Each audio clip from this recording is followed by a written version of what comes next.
Play that in this half hour. Speaking of music, we'll also visit with Brayer Teague again, the Fine Arts Department Chair at Downers Grove High School. I love these people. What an engaging man, and what a terrific trip they just got back from. Wait till you hear them after this. If you don't start in the right place... Well, they should have got the gang from the Downers Grove North High School to perform. They just got back from London, and this is what they sounded like.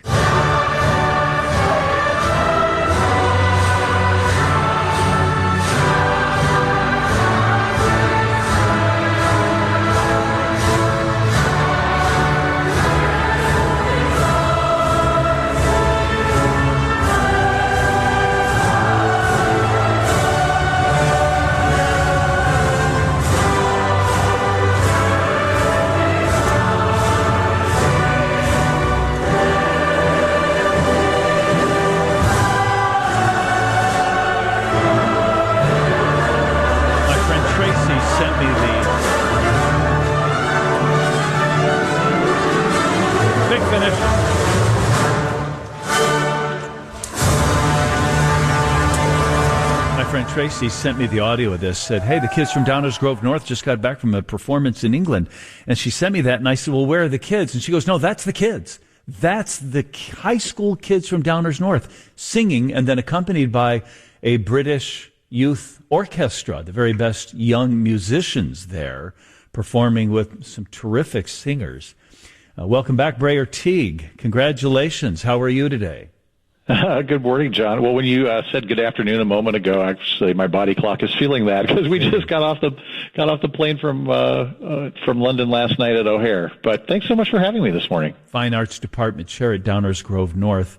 What group do you call that? What choir was that? So, well, we were calling it a tour choir. It was made up of roughly 100 singers from our school choral program. Who traveled with approximately 120 members of our marching band over to London for the last week. We were involved in several big performances there. The marching band performed in the London New Year's Day Parade, and then the choir students sang in the London International Choral Festival. And it ended up with an opportunity to really be kind of a solo chorus that we didn't expect. Pre-pandemic, this choral festival would typically draw upwards of, probably 8 to 10 choirs from around the world. And as this event has been kind of getting back up on its feet, this is the first year it has come back kind of full scale to have singers performing with that wonderful London orchestra that you just highlighted. But as it turned out, several of the other choirs who had originally said that they would join us, they pulled out at the last minute, and that put an extra level of importance on the preparation of that music for our students and colleagues and my friends and fellow teachers here at North High. Beth O'Riordan and Frank Picars just did a miraculous job of preparing those students. It was a night we'll remember forever.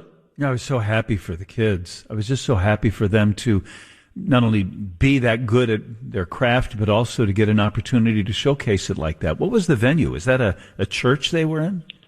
It is a church, St. John Smith Square Church. Of course, there are many beautiful churches all throughout London, but this is where this particular event takes place.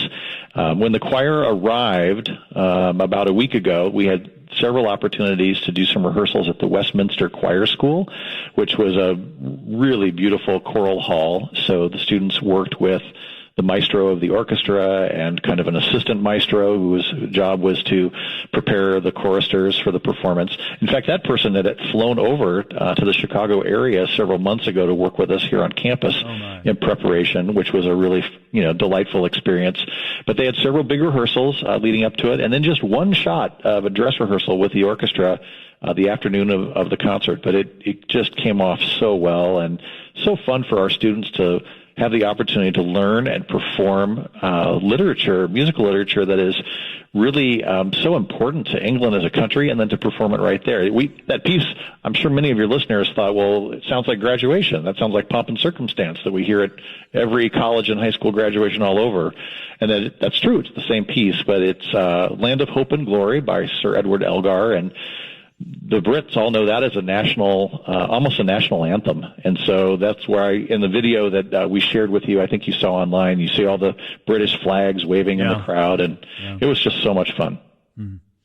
And then did they sing? I presume the kids sang other songs as well.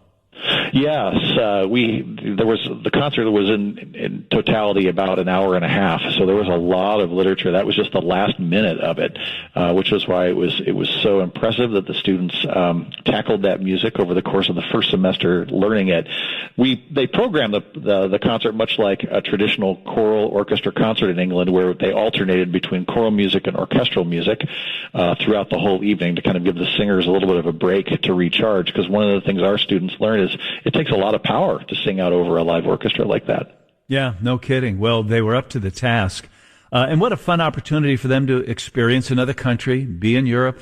I suppose that was as important as anything when you travel overseas like that.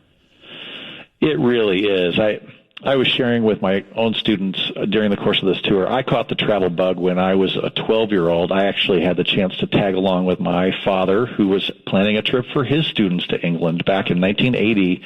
Not a music trip, but a trip of students who were studying elementary education, and they were studying the British schools. But I think that trip for me was pretty formative, because since then I've helped lead over, I think, around 25 tours here at WGN, and I just love exposing our students to the world around them. I think there's so much to be learned when you open up the walls of the traditional classroom. We learn so much about humanity. We connect with the world in really profound ways that I don't think they can just reading about it or even watching videos. So it's a real privilege for our staff to see the world through their eyes on tours like this.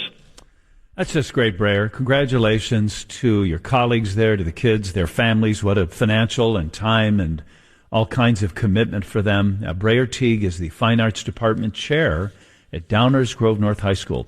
312 just texted in, chills from that performance. Well done, WGN. I'll post a link to it on my Facebook page. I'm WGN King John, and they've got it on their school page as well. Okay, let's visit again, Brayer. Keep up the good work. Thanks so much, Sean. Have a great day, and thanks to all of the community members from Downers Grove, many who traveled to London to support us. Their presence there was incredible.